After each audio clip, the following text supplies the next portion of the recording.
друзья! Сегодня я буду готовить итальянскую пасту.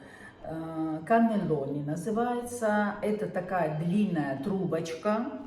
Я вам сейчас покажу ее, которая будет начиняться фаршем. Но чтобы было вам понятнее, давайте я вам буду все подробно показывать и рассказывать. Со мной на кухню, кто любит итальянскую пасту. Так, паста у меня вот такая. Вот такие трубочки. И сейчас я буду готовить то, что пока для нее нужно. Нам понадобится пока овощи, которые надо мелко нарезать маленькими квадратиками, кубиками.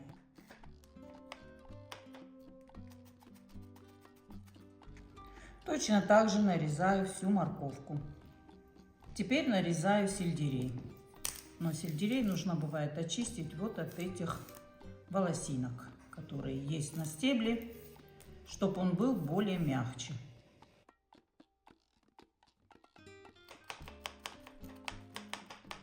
От пиццы, которую я делала вчера, у меня остался соус, куда я добавила еще вот немного свежего томата, вот такой.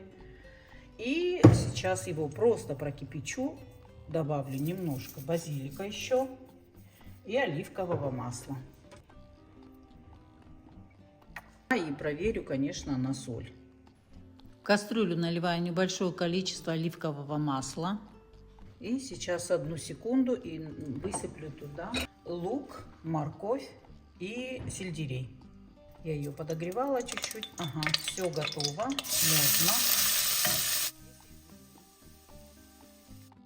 Также сюда насыпаю чуть-чуть черного перца. Посолю, потом в ходе готовки буду еще проверять на соль. И еще туда же добавляю чуть-чуть совсем мускатный орех. Кто не любит или у кого нет, абсолютно это не принципиально, можно не добавлять.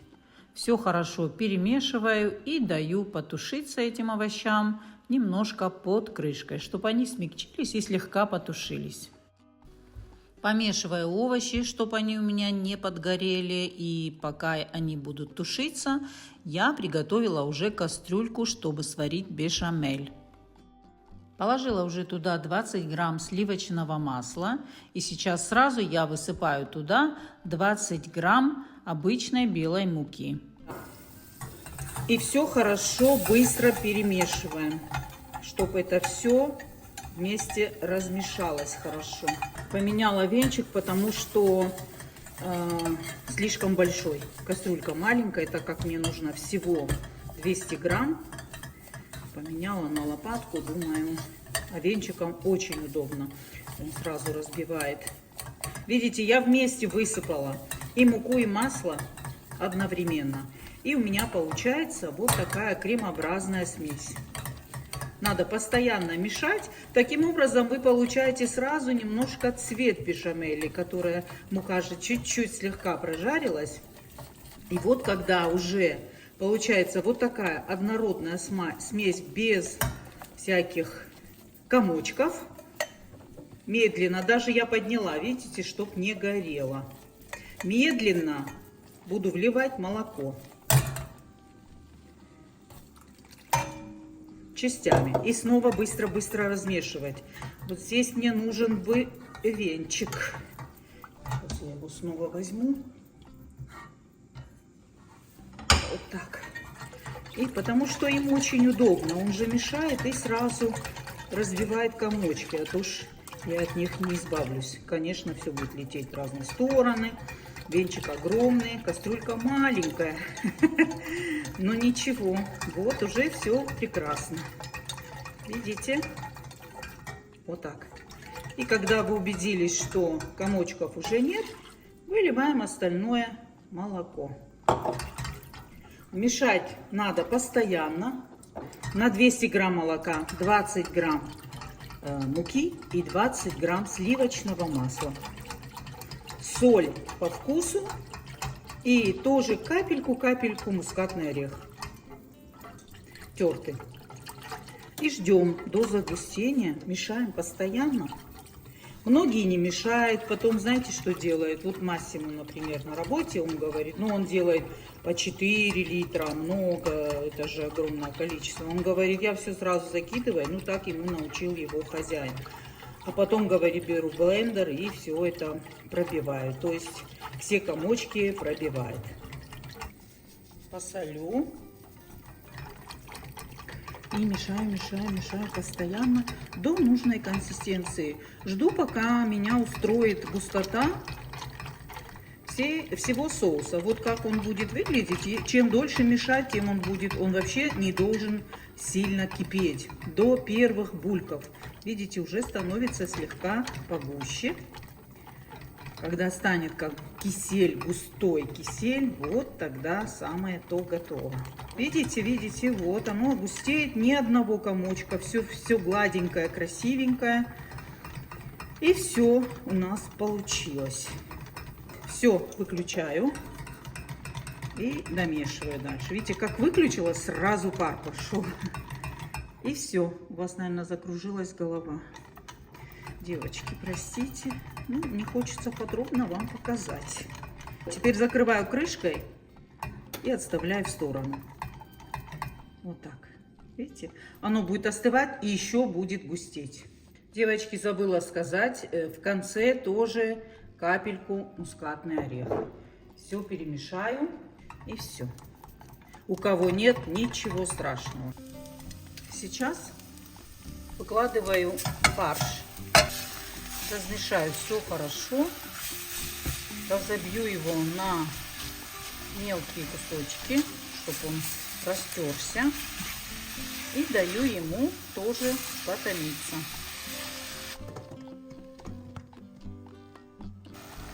Добавляю также в фарш немного сухого чеснока, так, чтобы его было не очень заметно.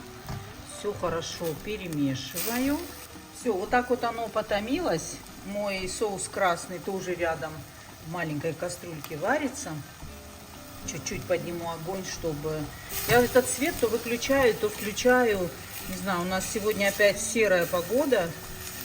Снова включила, вот, чтобы вам показать. Смотрите, вот когда испарится вот эта водичка, то есть это сок от фарша.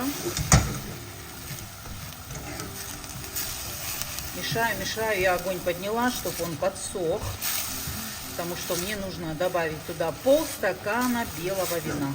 Сейчас наливаю полстакана белого вина, поднимаю снова огонь и мешаю, чтобы быстренько это все выветрилось.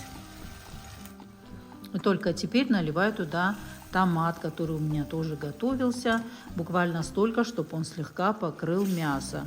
Все хорошо перемешиваю, закрываю крышкой и снова даю ему время, ну, наверное, минут 30 еще.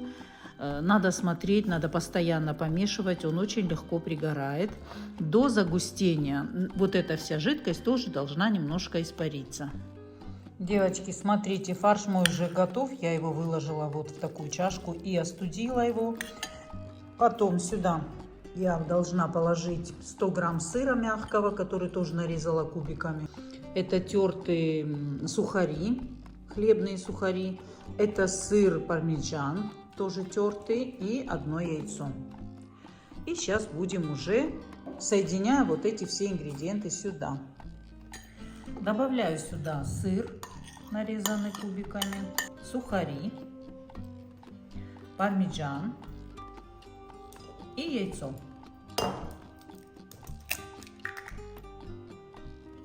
Теперь все надо хорошо перемешать.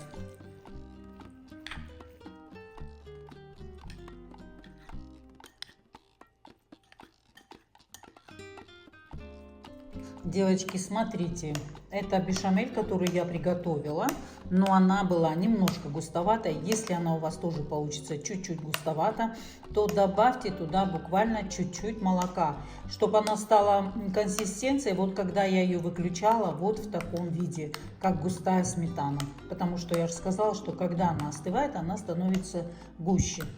Ну вот теперь начинаю собирать. Соус на дно кладу ложку соуса и ложку бешамели. меньше, поэтому я положила 2. Теперь это все вот так вместе смешаю и распределю по всей форме. Вот теперь мне надо, где моя ложечка волшебная делась? Вот она. Теперь будем их собирать. Беру фарш. У меня вот такая узкая ложечка есть, которой я буду закладывать фарш вовнутрь. Можно взять кондитерский мешочек, но мне этим всем очень неохота заниматься, поэтому я буду это делать вот так вручную. Конечно же, если это все будет держаться нормально. Вот так. Она просто хорошо заходит вовнутрь и удобно ею утрамбовывать. Нижний конец я прижала к форме, а в этом вот так. Все. И теперь кладу вот так первый каннелон сюда. Все то же самое провожу с остальными.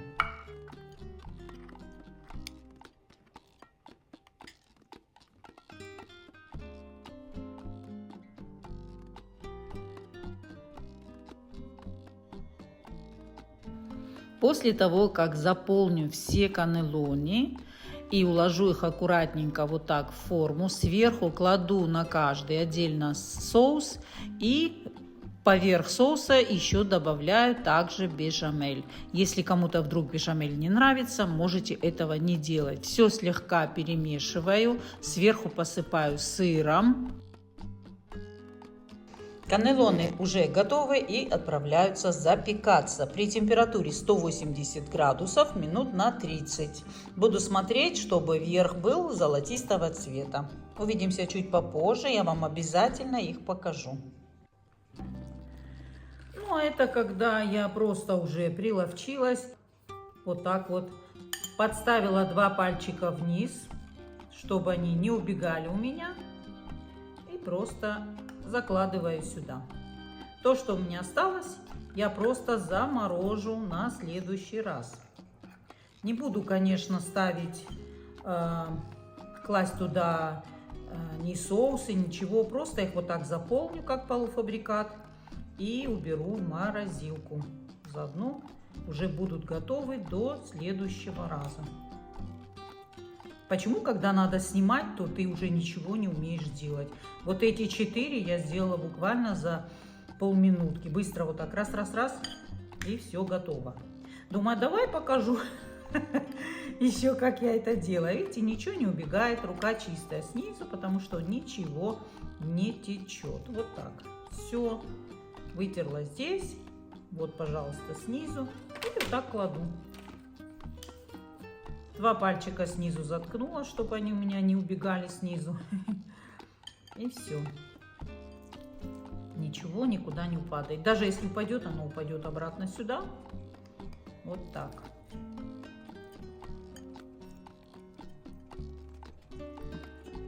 Все, девочки, у меня все вышло тютелька в тютельку. Все заполнились. Вот так я их сейчас отправлю в морозилку. И когда мне надо будет, возьму и запеку их в духовке. Накрываю вот так фольгой. И все. Вот такую заготовочку я тоже. Я боялась, что мне не хватит на все, но, слава богу, все хватило. Все отлично. Все. Девочки, вкусняшки мои готовы. Сейчас я выложу себе 2 штучки вот на тарелочку. Вот так. И сделаю обед. Массимо не успел к обеду их поесть, но ничего страшного. Он сказал, я их с удовольствием поем вечером. Я говорю, ну хорошо тогда. Вот так, раз и 2. Возьму немножко вот этого соку. Ой, какие они бесподобные. Это отодвину, горячее. Ну, а это, смотрите. Вот так. очень вкусненькие, горячие-горячие. Все, дорогие мои девочки, кто за столом, приятного аппетита. Всем желаю хорошего дня и до новых встреч. Пока-пока.